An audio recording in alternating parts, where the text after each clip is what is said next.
La bâtisse que vous voyez derrière moi, c'est la toute nouvelle fromagerie du Champ à la Meule qui est située à Notre-Dame-de-Lourdes dans la Nodière. Je dis nouvelle parce qu'elle a été reconstruite suite à un incendie. On compte en années le temps que ça l'a pris pour la reconstruire. La bonne nouvelle, c'est qu'aujourd'hui, la production elle a enfin repris. Il va falloir par contre attendre encore un peu pour y goûter. La raison, c'est que là, présentement, l'équipe est en phase de test, donc ils sont en train de valider que tout se passe bien, tous les fromages sont corrects. Et ensuite, les fromages auront besoin d'un affinage de 60 jours avant de pouvoir sortir de la fromagerie. Et maintenant, j'ai le privilège de vous faire visiter les nouvelles installations en primeur. On va aller voir où est-ce qu'ils en sont rendus, comment ça se passe, et on va voir justement à quoi va ressembler cette fameuse fromagerie-là. Donc, si vous êtes prêts, on y va. Bonjour, je m'appelle Martin Guilbeault, je suis propriétaire de la fromagerie du Champ à la Meule qui vient d'être mis en production, remis en production fromage après l'incendie. Je m'apprête à vous faire le tour de la fromagerie. Bon, ici, on est dans la salle de fabrication principale, la nouvelle salle de fabrication qui est beaucoup plus grande que l'ancienne. L'équipement, c'est principalement les mêmes équipements qu'on a récupérés après l'incendie. On a été capable de récupérer ces équipements-là presque à 100%, sauf l'installation, comme de raison. L'installation a beaucoup plus d'ampleur qu'avant, c'est-à-dire les tuyaux, les machines sont plus hautes qu'avant. Puis, ce que vous voyez derrière, c'est le cailleur où on fabrique le fromage. Puis, le fromage est transféré dans l'autre bassin à côté, que vous voyez, l'autre bassin à côté qui est le bassin pré-pressage.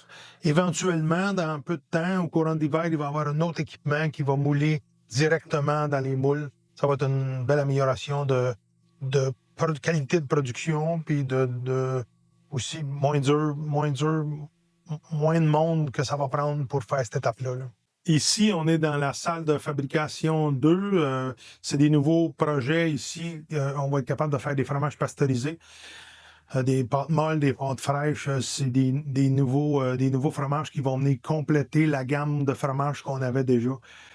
C'est super emballant parce que c'est des nouvelles affaires, c'est des nouveaux projets pour nous autres. Fait que ça va être super le fun pour nous et notre clientèle. On est présentement dans les caves. On va avoir au total 7 salles d'affinage.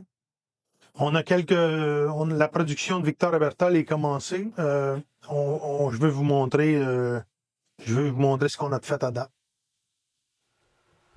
Ça se passe très bien. On voit le changement de couleur d'affinage qui s'amorce.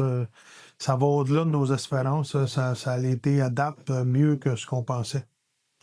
Recommencer à zéro dans les salles d'affinage, c'était vraiment pas évident. Il n'y a pas encore de vie microbienne d'installer, mais ça se passe quand même très bien.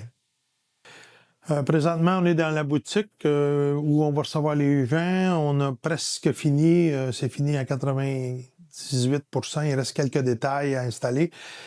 On va avoir du Victor et Berthold et de la fondue Victor et Berthold disponible pour le temps des fêtes, au courant du mois de décembre. Là. Ça va être, mais qu'on sache la date exacte, on va la faire connaître, la date d'ouverture. Après 4 ans, je suis conscient que ça a pris beaucoup de temps, la construction, mais là, on a le résultat de nos efforts. On est super bien installé, ça va super bien pour travailler. Ça peut paraître long, 4 ans, mais c'est le temps que ça a pris, différentes embûches là, que je n'élaborerai pas. Là.